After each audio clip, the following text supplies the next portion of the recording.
First, we're going to talk to Bob LaFrance of Aviation Safety Resources. So you guys know I've got a long background in flight tests and worked some really interesting test programs in that arena. And it's always the really innovative stuff that catches my attention. And boy, this is right up there in the top 10 list.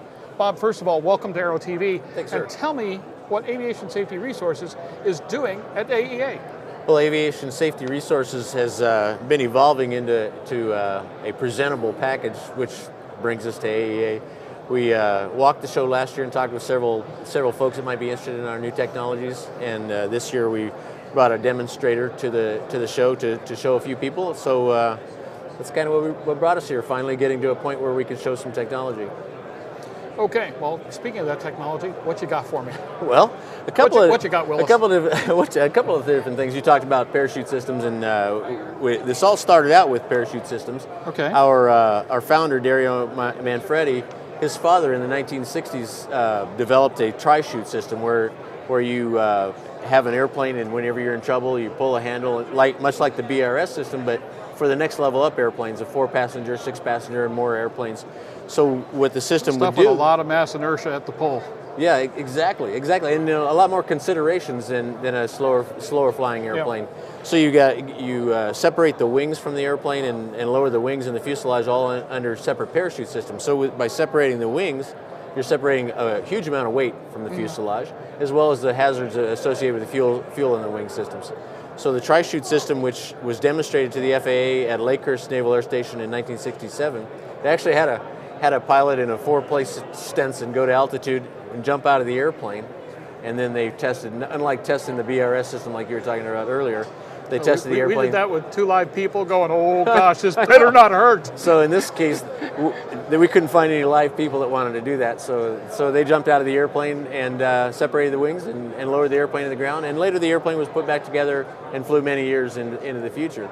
So as a pilot, this was introduced to me in the area of my expertise, which is explosive separating things, explosive bolts, separation systems, and ejection seats. So they came to me and talked about it being something I could help them with, and then having the pilot background, it helped considerably.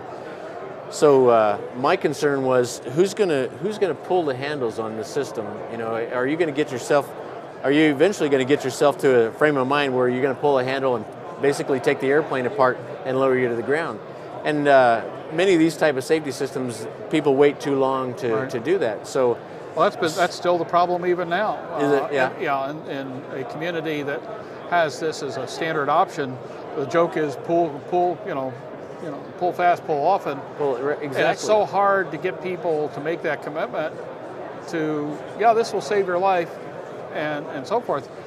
And the problem is that general aviation psychologically just doesn't like the idea. Exactly. But I would think they would like dying even less. Yeah, exactly.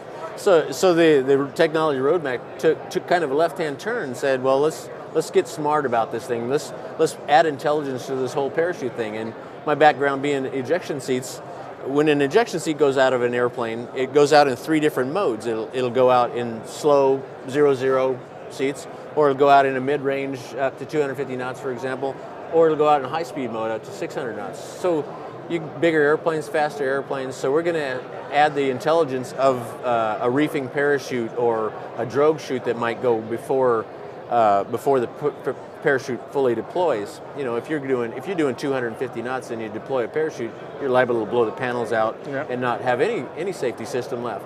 So in our scenario, we're going to recognize the environment that the airplane goes out in, and adjust the parachute deployment system in series, too many S's, the system in series to the envelope. If it's going fast or slow, or it's not going at all. Short final, a stall on a short final, if you deploy a parachute system, that's fine. You want it to deploy fast, and now you may even do it's called a spreader gun, where you deploy the parachute and you spread the parachute. So there's a lot of options in the military side of the ejection seat side that we'd like to apply to that. So we take this technology roadmap even further into the sensing part of it in the airplane, where the SRS came into play, and we've got the SRS-1 and the SRS-2. And the SRS is basically a system that collects data from the cockpit. It'll collect the ADAHRS data, or it'll collect attitude, airspeed, and and airspeed information, and it'll collect any data that's available in the cockpit, and then it'll compare that data to the operating environment of the airplane. So it'll say you're getting close to the envelope, you're close to the edge of the envelope, wherever you want to go, Yeah. close to the edge of the envelope. We'll use a stall, for example. Now we're going to look at all this data and airspeed, and as you're on final and you're paying attention to everything that's going on in the cockpit, which today, man, there's a lot of stuff going on in the cockpit. Everybody's adding information, so you're paying attention to that information delivery. And now with the SRS-1, as you get within 5% of a stall, 5% of the bottom of the green arc or 5% of the bottom of the white arc, you're going to get a voice in your earphones that says stall warning, and all of a sudden you'll wake up from this data concentration that you're trying to weed through, and it'll say stall warning. So you're Put your attention where it belongs. Exactly. And so if you're making a turn, your IFR, you're making a turn from base to final, for example, and you roll past 30 degrees, you'll get a warning that says 30-degree bank angle warning. So it's really cool in that it's totally autonomous. It sits there. You never hear a word out of it until you get to that envelope, to the edge of those envelopes. So we're offering something that is a very simple, very straightforward utilization of the existing data in the airplane. The glass cockpits have so much information, and we want to take that and use it for something like a warning system. So SRS-1 is a very simple, straightforward, cost-effective way to add another dimension to your safety, reducing your risk. And my favorite example is the stall. So many people will get tied up into something and get close to a stall, and a lot of people have stall horns. You go numb. You know that. You hear it every time you land the airplane. Yep. You kind of go numb to that one. But if you've got somebody that ahead of that stall warning says stall warning, you pay attention. You might push the nose forward. So we take that system as a simple warning system for speeds and warning. It can go to, if you have a CO2 sensor, or CO sensor, a carbon monoxide sensor in the airplane, you might tie it into that system, and it will say CO monitor, or it might say low fuel warning. The data is there, Let's take that data and let's deliver it in a very mundane, autonomous kind of a way. So that's Okay. the SRS approach. So the SRS-2 takes that data and says, okay, we're having a hazard here. What kind of safety systems do we have on the airplane? Do you have an autopilot? Do you have a fire suppression system? Do you have anything that might help you recover, a bell or something? But basically, if you're going over 30 degrees and over 60 degrees and you're not doing the right thing to recover, the SRS-2 now takes a proactive approach. I've seen this data, I know what the airplane can do, and I've got an autopilot. So I'm going to address that autopilot, and I'm going to roll the wings level, bring it back to level flight, because the pilot's not doing the correct thing for the scenario. And then you'll take it even further. If it isn't recoverable, you'll deploy something like a BRS or a tri-chute system if it's available. So SRS-1 is basically warning you of a hazard, an upcoming hazard, because you get close to the envelope. And the SRS-2 takes that warning, and if you don't address it correctly, it says, what have I got for safety systems? And it uses those safety systems, which might be an autopilot or a parachute recovery system or fire suppression system and an engine nacelle. Well, one of the things that got other types of devices of this nature out into the real world was the adoption of an OEM. What's the prognosis right now for your technology? Well, one thing that we wanted to do was make it retrofittable if all possible, because there is data available and people are putting electronics into older platforms, so we didn't want to isolate ourselves into the OEM side only. We wanted to offer it to, well, there's more 172s than anything else out there, so you don't want to ignore that market. So, and we took a look at the fact that people are really retrofitting those airplanes as electronics become more and more affordable. So we thought that would be our first look. But at the same time, we're talking to the OEMs. The ideal scenario is that it's integrated into the airplane at the time, because installation costs can be a driver when you're doing avionics. So if you can get tied in with an OEM or tied in with a major upgrade to an airframe, we're talking about 421 upgrades or an upgrade to a King Air, for example. If you're doing a major upgrade, you might as well go all the way to the tri-chute system, because of that. So we are looking at the OEMs, but we see the retrofit world as a primary market, initial market, because it has a standalone drive to it. So where do you go from here? Well, complete the certification for sure. We're looking for someone to match up with.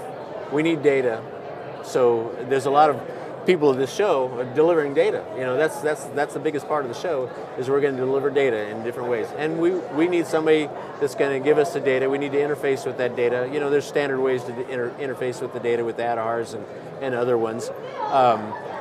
So we need somebody with the data, I think, is the best way to go forward, and partner with that person and offer, when they offer as an option this particular system. That's the primary approach. Well, we wish you the best of luck, but you're going to have to keep me up to date on that. You got my card. Will do. I've loved watching intriguing, innovative, even what I call disruptive technologies come to the fore. And just remember, yesterday's crazy idea could be saving your buns tomorrow. So, you know, I'm a big believer in that, because I remember working way back when on the BRS system, and then ultimately winding up using one with an ultralight configuration some time ago, and become, I guess I'm like SABE 56 or something.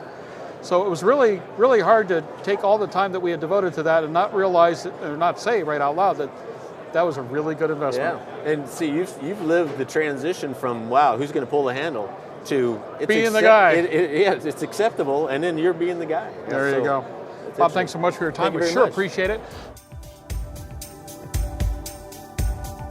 Aero-TV's coverage of the 57th Annual AEA International Convention and Trade Show, live from Nashville, Tennessee, is brought to you in part by the following sponsors.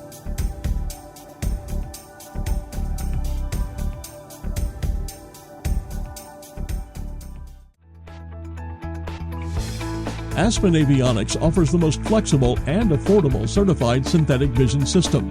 Try it now, absolutely free, during your first 10 hours of flight when you purchase an Aspen Avionics EFD 1000 Pro primary flight display. Customizable display layouts enhance the data you need when you need it.